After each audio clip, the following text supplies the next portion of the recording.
Hello दोस्तों, मेरा नाम मान सिंह है और आप मेरा यूट्यूब चैनल देख रहे हैं MK ब्लॉग। तो दोस्तों, आप सब कैसे हैं? आई होप कि सब ठीक ठाक होंगे, आपका परिवार बिल्कुल ठीक ठाक होगा। दोस्तों, आज हम बात करेंगे एक नई कंट्री की। मैं इसलिए नई कंट्री की वीडियो आप लोगों के सामने बताता हूं कि कुछ कंट्रियां ऐसी हैं जहां पर हमारे इंडियन जाते हैं, जैसे कनाडा, अमेरिका, UK, और भी न्यूजीलैंड हो गया, दुबई हो गया, बहुत सारी कंट्री। मगर आप लोगों को पता हो ना, वर्ल्ड के अंदर ऐसी कंट्रियां हैं जो आपने कभी सुना नहीं होगा। वहाँ पर जॉब सेक्टर इतने हैं, बहुत कम लोग वहाँ पर जॉब करने के लिए आते हैं, क्योंकि फेमस कंट्रियों में लोग ज़्यादा भागते हैं। क्योंकि हम लोग क्या करते हैं, एक के पीछे लगते रहते हैं। तो वहाँ पर क्या है कि रेट्स बढ़ जाते हैं। मीन कि जिसने अगर वहाँ पर जॉब लेनी है, एजेंट बोलेगा भेज दे दूँगा भैया, 20, 25 से 30 लाख रुपए लगेगा। मगर हमारे वर्ल्ड के अंदर ऐसी ऐसी कंट्री हैं, इतनी सुंदर कंट्री हैं, इतनी अच्छी टूरिस्ट प्लेस कंट्री हैं, वहाँ पर भी जॉब सेक्टर खूब हैं, वहाँ पर भी फॉरेनर वर्क कर सकते हैं। वो कंट्रियों के बारे में आप लोगों को वीडियो में बताता हूँ, ध्यान से सुनना। मेरा अगर आप वीडियो देखोगे तो पक्का आप इन कंट्रियों में जॉब भरोगे तो आपको पक्का जॉब लगेगी, क्योंकि यहाँ पर कंपटीशन नहीं है। किसी फॉरेनर वर्कर का कंपटीशन नहीं होता। कंपटीशन वहाँ होता है जो ऑलरेडी, जैसे Canada, America, UK, New Zealand, Dubai, अरब कंट्रियाँ, कुछ ऐसी कंट्री हैं जिनके नाम हमारे मुंह पर चढ़े हुए हैं और हमारे लोग वहाँ जाते हैं। तो मगर ऐसी कंट्रियों के नाम जो मैं आपको बता रहा हूँ, जो आपने शायद पहली दफ़ा सुने होंगे, यहाँ भी बहुत काम की वैल्यू है। यहाँ पर भी फॉरेनर वर्कर वर्क कर सकते हैं अगर आप थोड़ा सा ध्यान लगाए तो। यहाँ पर आपको बहुत आसानी से काम मिल सकता है, क्योंकि यहाँ पर कंपटीशन नहीं है।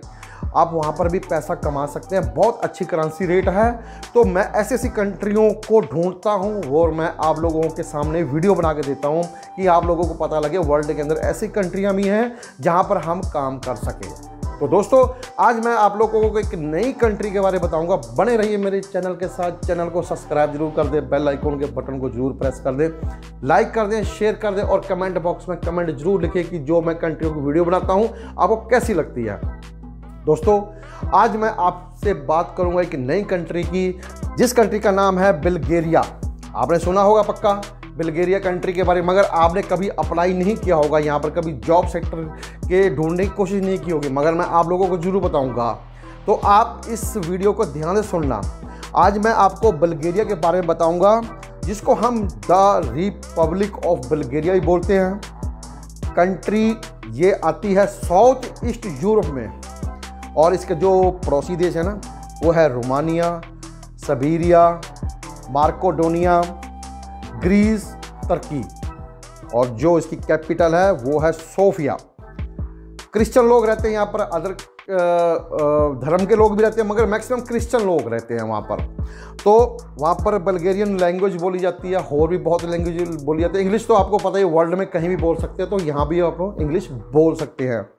तो यहाँ की जो करेंसी है वो बुल्गारियन लीव है, और इसकी जो रेट है आज का इंडिया में वो 45 रुपये से लेकर 46, 47, 44 इस यहाँ तक वेरिएशन करता है। तो आप यहाँ पे जाके जॉब कर सकते हैं, कोई बड़ी बात नहीं है। प्रोसेस जैसे मैं कंट्री होता तो वही प्रोसेस होते हैं। अभी मैं बात करूँगा जॉब सेक्टर की। वहाँ पर जॉब सेक्टर कौन कौन से हैं? वहाँ पर स्ट्रॉन्ग जॉब सेक्टर हैं, प्राइमरी जॉब सेक्टर हैं। जो मेन इंडस्ट्री है वहाँ की, कौन कौन सी मेन इंडस्ट्री हैं?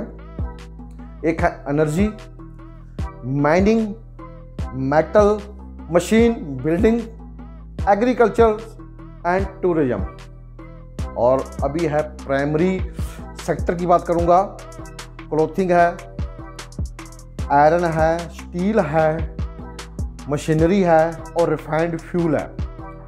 और यहाँ पर ये इन चीज़ों की जो इंडस्ट्री है इस देश के अंदर बहुत है। आप यहाँ पर इन इंडस्ट्री के बारे में जानते हो, ट्रेड के बारे में जानते हो।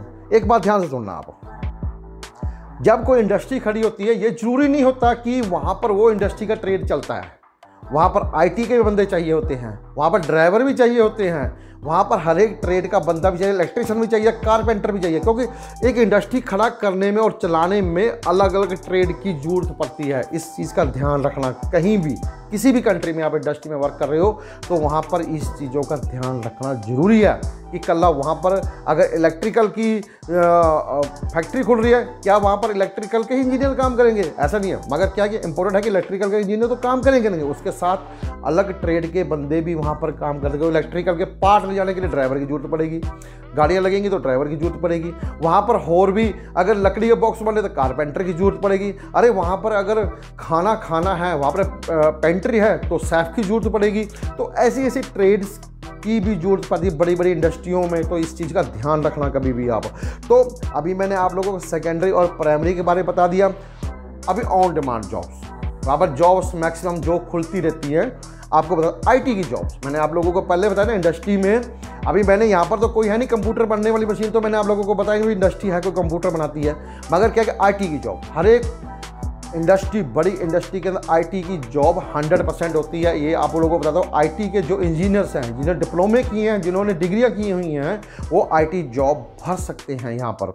उसके बाद है इंजीनियर्स, उसके बाद है मैकेनिक, सर्विस जिसके अंदर शेफ आते हैं, वर्कर्स, और भी वर्कर आते हैं। बहुत सारी वैकेंसीज वहाँ पर ऑन डिमांड हैं। आप उनके वेबसाइट पे जाकर देखिए, उनके जॉब पोर्टल पे जाकर देखिए, आपको पता लगेगा कि वहाँ पर कौन कौन सी वैकेंसियाँ खुली हैं। आप लोग सर्च कीजिए। हर बारी की तरह फिर बताऊँगा, इंटरनेशनल रिज्यूम जरूर तैयार करके रखिए अगर आप फॉरेन में काम करना चाहते हो तो। हाई कैचिंग रिज्यूम, पिछली वीडियो में मैं बताया था ट्रेड के बारे में, जो जानते हैं, जिस ट्रेड के आप माहिर हो उसी ट्रेड का ही ब्यौरा उसमें लिखें, फालतू ब्यौरा ना लिखें। और उसी ट्रेड के बारे में, एक्सपीरियंस के बारे में, आपकी एजुकेशन के बारे में उस रिज्यूम के अंदर एंट्री करें। फालतू नहीं, मैं ड्राइवर जानता हूँ, मैं शेफ भी जानता हूँ, ये नहीं। आप मैकेनिक हैं तो मैकेनिक का एंट्री कीजिए, आप इलेक्ट्रिकल इंजीनियर हैं तो इंजीनियर का ही एंट्री कीजिए, इसके अलावा कुछ नहीं। बेसिक क्वालिफिकेशन तो हर रिज्यूम में ही होती है, आपने ग्रेजुएशन की है, +2 की है, वो तो बेसिक होती है। मगर क्या है कि जो कॉलम जिसको वो इम्पोर्टेंट तरीके से पढ़ते हैं, एक बार ही नहीं 4-4 बार पढ़ते हैं, वो है कि आपने क्या किया है अपनी लाइफ के अंदर, कितना एक्सपीरियंस लिया आपने, एजुकेशन क्या क्या की हैं उस ट्रेड के मुताबिक वो भरें। इसके अलावा और कोई अपना इंटरेस्ट ना भरें उसके अंदर। और रिज्यूम तैयार कीजिए, वहाँ की कंपनी को भेजिए, वहाँ के एम्प्लॉयर्स को भेजिए। और मैंने पिछली वीडियो में बताया है, अगर वहाँ पर 10 कंपनियों ने आईटी की जॉब खोली हैं तो आप 10 कंपनियों में ही रिज्यूम सेंड कर सकते हैं। मगर ये नहीं है कि आपने एक कंपनी में आईटी की जॉब खोली, आपने आईटी में भर दिया, दूसरी कंपनी में आपने शेफ का काम जानते हो तो दूसरी में शेफ का रिज्यूम भेज दिया, तीसरी में आपने इलेक्ट्रिकल का काम जानते हो तो वहाँ पर इलेक्ट्रिकल का रिज्यूम भेज दिया। ऐसा नहीं, ऐसा करोगे तो मिनिस्ट्री ऑफ लेबर के निगाहों में आ जाओगे और वो आपको रिजेक्ट मार देगी, फिर आपको वीज़ा मिलना मुश्किल है। आईटी की जॉब है, 10 कंपनी ने खोली है तो आप 10 कंपनी में रिज्यूम सेंड कर सकते हैं। मकसद किया आईटी बस। और ये अगर आप मैकेनिक हैं, 10 कंपनियों ने खोला है तो आप 10 कंपनियों में रिज्यूम सेंड कीजिए। इस चीज़ों का ध्यान रखिए, इस चीज़ों को बहुत ध्यान रखिए। आप लोगों को या किसी को या मेरे को, किसी को भी इस चीज़ों की नॉलेज नहीं होती है। मगर क्या कि पढ़िए, आप इनकी जो वेबसाइट है उनको रीड कीजिए, प्रोसेस देखिए, कुछ अपना दिमाग भी लगाइए, किसी के सहारे मत बैठिए। एक बात बताऊँ, जहाँ तक हो सके आप खुद अप्लाई कीजिए, जहाँ तक हो सके। जब आपके हाथ खड़े हो जाएंगे ना भी यार मैं अप्लाई नहीं कर सकता, फिर आप जाके दूसरा पड़ाव यूज करिए एजेंट का। पहले पड़ाव में तो आप इतना तो कर ही सकते हैं यार, कहीं उम्र नहीं निकलती आप लोगों की। 6 महीने बैठना पड़ जाएगा, 5 महीने बैठना पड़ जाएगा, साल बैठना पड़ जाएगा, मगर आप लोगों को नॉलेज तो बढ़ेगी ना। इस चीज़ों का ध्यान रखिए। और जॉब पोर्टल हर बारी की तरह हर एक कंट्री का जॉब पोर्टल होता है, रजिस्ट्रेशन कराइए, जॉब देखिए। जॉब देख रहे पहले डेट जरूर देख लीजिए भी जॉब कब पब्लिश हुई थी, उसके हिसाब से फिर आप वहाँ पर जॉब भरिए। और भी जॉब देखिए अपने ट्रेड के मुताबिक, और फैक्ट्रीज़ की जॉब देखिए, और इंडस्ट्रीज़ वहाँ हैं वहाँ पर जॉब देखिए, वहाँ भी भरते रहिए।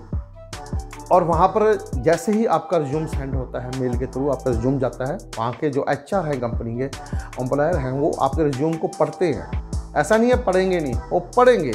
आपके बोले वो सोचेंगे कि यार ये पर्सन जो है, जो फ़ॉरेन से जिसने जॉब भरी है, ये बंदा हमारे यहाँ पर काम कर सकता है, अच्छा नॉलेज है इसको, अच्छा ट्रेड में किया है, इसने काम किया है अपने ट्रेड में, तो इसको हम बुलाते हैं यहाँ पर। वो अपना प्रोसेस चालू करता है, आपको जॉब ऑफर लेटर सेंड करता है मेल के थ्रू।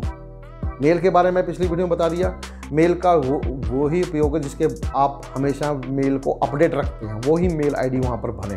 फ़ोन वही रखें जिसको आप हमेशा चलाते हैं, वो फ़ोन नंबर भरें वहाँ पर। तो मेल के थ्रू आपके पास वहाँ की जो भी मेल कंपनी भेजती है, जॉब ऑफर लेटर वगैरह भेजती है, तो आप सोच लीजिए कि आपका प्रोसेस वहाँ पर चालू हो गया। उसके बाद क्या कि वहाँ की कंपनी, वहाँ का एम्प्लॉयर आपसे डॉक्यूमेंट मांगता है, आप हमें ये डॉक्यूमेंट सेंड कीजिए मेल के थ्रू।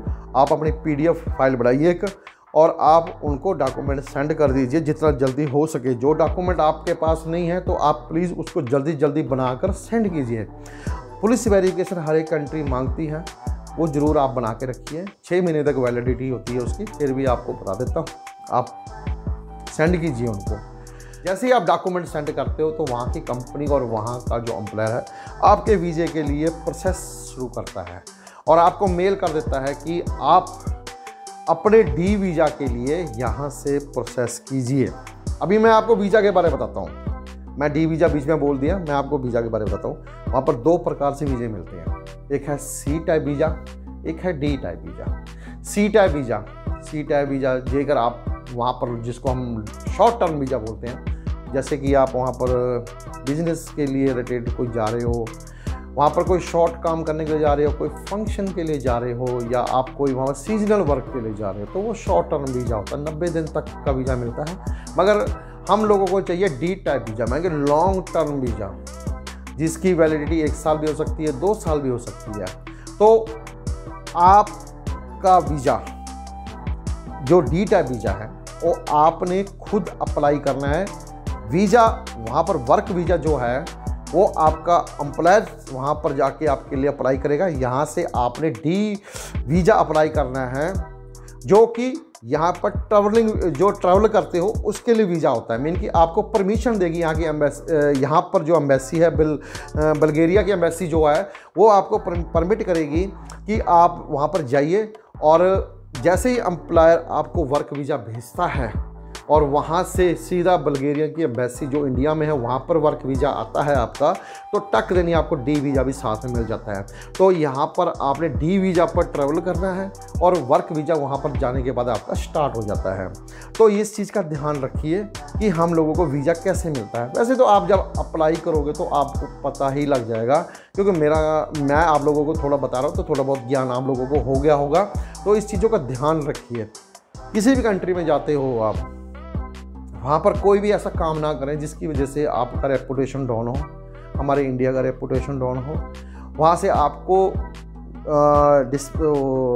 निकाल दिया जाए कंट्री से, जिसको हम डिपोर्टेशन कहते हैं। वो काम मत कीजिएगा। वहाँ जाइए, आराम से काम कीजिए। आप वहाँ पर अपने आप को ऐसा दिखाइए कि आप ही इस कंपनी में आए हो बहुत बढ़िया काम करने के लिए। वो वहाँ का जो कंपनी है, वहाँ के जो एम्प्लॉयर है, आपके काम को देखकर खुश हो जाए और आपका वीज़ा एक्सटेंड कराता रहे। तो दोस्तों इस चीज़ों का ध्यान रखिए। छोटी छोटी चीज़ें होती हैं, वो आप अगर फॉलो करोगे तो बहुत आगे तक काम करोगे। तो जल्दीबाजी मत कीजिए। आपने जॉब भरी है, थोड़ा पेशेंस जरूर रखिएगा। पेशेंस रखने से ही आप लोगों को कामयाबी मिलेगी।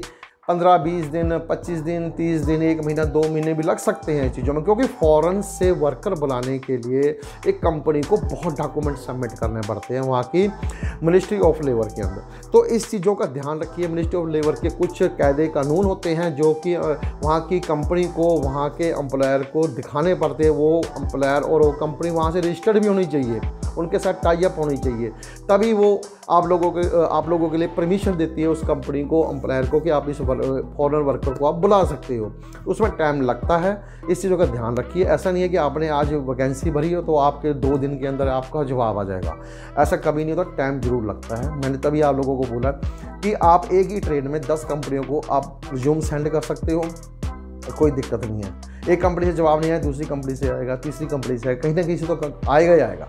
तो इस चीज़ों का ध्यान रखिए। तो दोस्तों एक बात मैं आप लोगों को बता रहा हूँ, तो दोस्तों मैं अभी एक नया चैनल स्टार्ट कर रहा हूँ। जो हमारे भाई फॉरेन में जॉब नहीं करना चाहते, वो इंडिया में रह के जॉब करना चाहते हैं, उनके लिए मैं एक नया चैनल शुरू कर रहा हूँ, MK जॉब्स अपडेट, जो कि इंडिया के अंदर सेंट्रल गवर्नमेंट, स्टेट गवर्नमेंट की जो जॉब खुलती हैं, आती हैं, उनके बारे में मैं आप लोगों को अपने यूट्यूब चैनल में बताऊंगा। लिंक मैं डिस्क्रिप्शन बॉक्स में डाल दूंगा, वहां से आप चैनल को सब्सक्राइब जरूर कर देना। और अभी मैं कल से ये वीडियो डालनी शुरू कर दूंगा, आप वो उसको भी सर्च करते रहिए। जो भाई हमारे फॉरेन कंट्री में नहीं जा पाते हैं या वो जाने की कोशिश करते हैं मगर नहीं जा पाते, कुछ परिस्थितियाँ ऐसी आ जाती हैं कि वो फॉरेन में चाहकर भी काम नहीं कर सकते हैं, मगर वो इंडिया में जॉब कर लें तो अच्छी बात है। उनके लिए मैं सरकारी नौकरियों के बारे में बताऊंगा, प्राइवेट जॉब्स के बारे में बताऊंगा, तो उस चैनल के साथ ही बने रहिए। तो दोस्तों आप लोगों को मेरा ये जो वीडियो है कैसी लगी मेरे को कमेंट बॉक्स में ज़रूर बताना। चैनल को सब्सक्राइब जरूर कर देना, बेल आइकॉन के बटन को जरूर प्रेस कर देना। तो दोस्तों अभी मैं आप लोगों से इजाज़त चाहता हूँ। मेरी तरफ से आप लोगों को प्यार भरी सत श्री अकाल, जय हिंद।